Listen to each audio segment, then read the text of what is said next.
एक बहुत पुराने जमाने की बात है। एक छोटा सा गांव था जहां ज्यादातर लोग मेहनत मजदूरी करके अपनी जिंदगी गुजारते थे।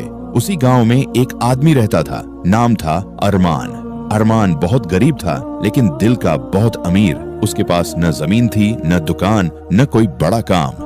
वह दिन भर गांव गांव घूमकर लोगों के जूते चप्पल सिलता और जो थोड़ा बहुत मिलता उसी में घर चलाता। अरमान की एक ही तमन्ना थी, एक बार अल्लाह के घर का दीदार कर लूं, हज कर लूं।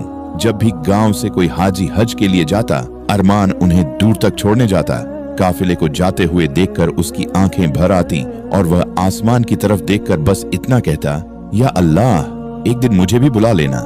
मेहनत और सब्र अरमान ने फैसला किया कि चाहे जितने साल लग जाएं, वह हज के पैसे जरूर जमा करेगा। उसने अपनी जिंदगी को बहुत सख्त बना लिया। खुद आधा पेट खाता, पुराने कपड़े पहनता, बीमार होता, फिर भी काम नहीं छोड़ता। रात को थका हारा जब घर लौटता तो एक कोने में बैठकर अपने टूटे हुए औजार ठीक करता और दिल ही दिल में दुआ करता।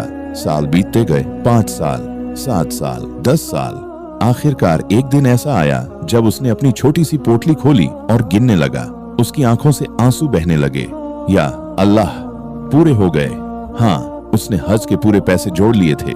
हज का सफर गांव में जब यह खबर फैली कि अरमान भी हज जा रहा है तो लोग हैरान रह गए। कुछ ने दुआ दी, कुछ ने ताना मारा, अरे मोची और हज, किस्मत देखो।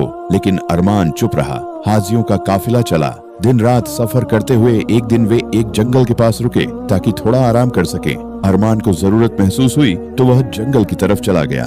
जंगल का मंजर, जंगल के अंदर जाकर जो उसने देखा वह देखकर उसके पैरों तले जमीन खिसक गई। एक बापर्दा औरत छुप छुपाकर एक मरे हुए जानवर का गोश्त काट रही थी। अरमान का दिल कांप गया। उसने गुस्से में कहा, अल्लाह से डरो, ये हराम है, तुम क्या कर रही हो?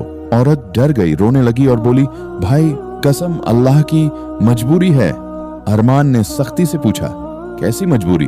औरत की कहानी। औरत ने कहा, मेरे शौहर बहुत बीमार हैं, कई दिनों से भूखे हैं, घर में एक दाना नहीं, मेरे बच्चे रोते रोते बेहोश हो जाते हैं। मैंने लोगों से मांगा, किसी ने नहीं दिया। आज जब मेरे शौहर मरने लगे तो शैतान ने बहका दिया। वह जमीन पर बैठकर रोने लगी। अरमान का इम्तिहान। अरमान की आंखों के सामने सब कुछ घूमने लगा। उसके पास क्या था? हज के पैसे, वही पैसे जिनके लिए उसने अपनी जवानी, अपनी सेहत, अपनी जिंदगी लगा दी थी। दिल ने कहा, मत दो, हज जिंदगी में एक बार मिलता है। लेकिन दिल के किसी कोने से आवाज आई, अगर आज किसी की जान बच सकती है तो हज बाद में भी हो सकता है। अरमान ने कांपते हाथों से अपनी पोटली खोली और पूरे हज के पैसे उस औरत को दे दिए और बोला, बहन ये हराम छोड़ दो, अल्लाह बड़ा रहम करने वाला है। औरत रोते हुए अरमान के पैरों पर गिर पड़ी। वापसी अरमान खाली हाथ काफिले में लौट आया। लोगों ने पूछा, पैसे कहाँ गए? उसने बस इतना कहा, अल्लाह के पास जमा है। लोग हंसे। किसी ने कहा, पागल हो गया। अरमान चुपचाप घर लौट आया। अल्लाह का फैसला। कुछ महीनों बाद गांव में एक बहुत अमीर सौदागर आया। उसने ऐलान किया, मैं हज पर जा रहा हूँ और अपने खर्चे पर एक नेक इंसान को भी ले जाना चाहता हूँ। जब उसने अरमान का नाम सुना तो बोला, यही आदमी जाएगा।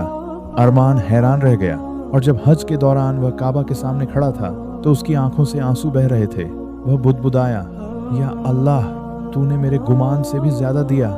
कहानी की सीख, जो अल्लाह के लिए छोड़ता है अल्लाह उसे कई गुना लौटा देता है। इबादत से बड़ी है इंसानियत। अल्लाह का फैसला हमेशा हमारे हिसाब से बेहतर होता है।